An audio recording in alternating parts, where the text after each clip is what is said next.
नमो नमः कृष्णाय वासुदेवाय हरये परमात्मने प्रणतक्लेशनाशाय गोविंदाय नमो नमः। आप सभी को विजया एकादशी की बहुत बहुत हार्दिक शुभकामनाएं। आइए हम आप सभी लोग जानते हैं कि विजया एकादशी को क्या करना चाहिए, क्या नहीं करना चाहिए। आइए सबसे पहले जानते हैं कि विजया एकादशी कब है। हिंदू धर्म में एकादशी व्रत का विशेष महत्व होता है।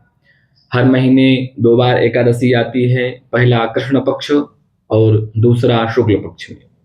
इस तरह पूरे साल में कुल 24 एकादशी आती हैं।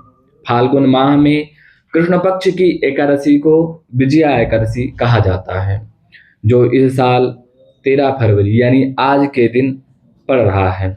धार्मिक मान्यताओं के अनुसार इस दिन भगवान विष्णु और माता लक्ष्मी की सच्चे मन से पूजा करने से घर में सुख शांति और समृद्धि माता लक्ष्मी की सच्चे मन से पूजा करने से घर में सुख शांति और समृद्धि बनी रहती है और भक्तों की मनोकामनाएं पूरी होती हैं।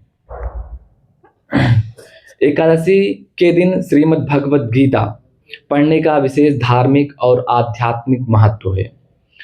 गीता स्वयं भगवान कृष्ण के मुख से निकले उपदेश हैं, इसलिए यह दिन गीता का अध्ययन के लिए श्रेष्ठ माना जाता है। एकादशी पर गीता पढ़ने का महत्व कुछ इस प्रकार है। पापों का नाश और मोक्ष। मान्यता है कि एकादशी के दिन गीता का पाठ करने से जन्म जन्मांतर के पाप नष्ट हो जाते हैं और मनुष्य को मोक्ष की प्राप्ति होती है। विशेषकर मोक्षदा एकादशी मार्गशीर्ष माह को गीता जयंती के रूप में मनाया जाता है, जिस दिन गीता का पाठ अत्यंत फलदायी माना जाता है। भगवान विष्णु की कृपा। गीता भगवान विष्णु यानी भगवान श्री कृष्ण के ज्ञान का स्वरूप है। इस दिन इसका पाठ करने से विष्णु जी प्रसन्न होते हैं और भक्त के जीवन से दरिद्रता और दुखों का निवारण करते हैं। मन की शांति और एकाग्रता। गीता के पाठ से मन शांत होता है, मानसिक तनाव कम होता है और एकादशी के दिन व्रत करने के साथ गीता पढ़ने से आध्यात्मिक ऊर्जा में वृद्धि होती है। और साथ ही साथ एकादशी के दिन गीता विशेषकर गर्भ गीता या गीता के विशेष अध्यायों का पाठ सुनने मात्र से पितर प्रसन्न होते हैं और घर में सुख समृद्धि आती है। हर समस्या का समाधान गीता का ज्ञान कर्म भक्ति जीवन की जटिल समस्याओं का हल प्रदान करता है। एकादशी के दिन गीता पढ़ने से बुद्धि में सकारात्मकता आती है। इस दिन गीता के पाठ के साथ ही गीता की पुस्तक का दान, गीता दान भी बहुत पुण्यदायी माना जाता है। एकादशी के दिन सुबह स्नान करने के बाद सात्विक मन से भगवान विष्णु की प्रतिमा के समक्ष बैठकर शांत वातावरण में गीता का पाठ करना चाहिए। एकादशी का व्रत शरीर को पवित्र करता है और गीता का पाठ मन को, जो भगवान विष्णु की प्राप्ति का सर्वोत्तम मार्ग है।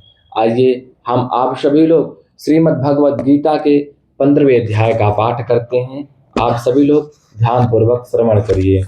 ओम श्री परमात्मने नमः। श्रीमद् भगवत गीता अथ पंचदशोऽध्यायः।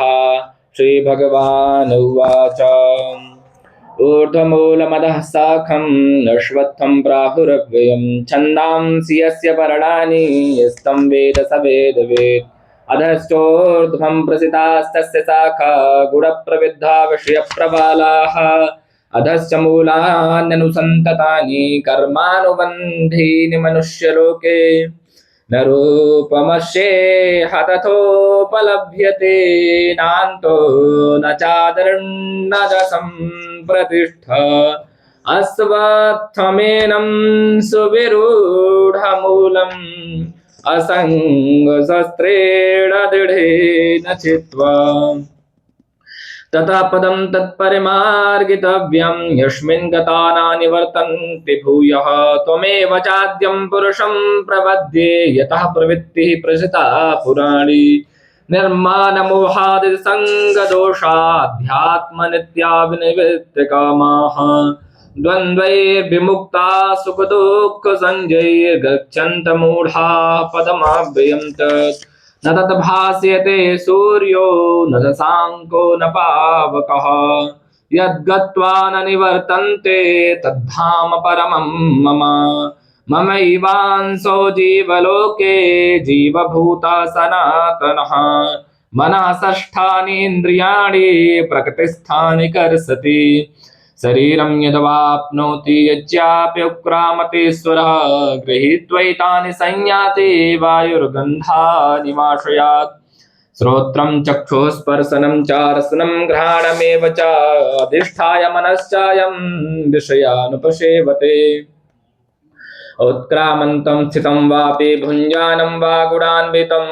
विमूढानानुपश्यन्ते पश्यन्ति ज्ञानचक्षुषः यदन्तो योगिनश्चैनं पश्यन्त्यात्मन्यवस्थितं यदन्तो प्रकृतात्मानो नैनं पश्यन्त चेतसः यदादित्यगतं तेजो जगद्भासयतेऽखिलं यच्चन्द्रमसि यच्चाग्नौ तत्तेजो विद्धिमामकम् गामाविश्य च भूतानि धारयाम्यमोजसा पुष्णामि चौषधी सर्वा सोमो भूत्वा रसात्मकः अहं वैश्वानरो भूत्वा प्राणिनां देहमाश्रितः प्राणापानसमायुक्ता पचाम्यन्नं चतुर्भुजं सर्वस्य चाहं हृदि सन्निविष्टो मता स्मृतिज्ञानमपोहनं च वेदैश्च सर्वैरहमेव वेद्यो वेदान्तकृद्वेदविदेव चाहं द्वाविमौ पुरुषौ लोके चरश्चाक्षर एव च क्षरः सर्वाणि भूतानि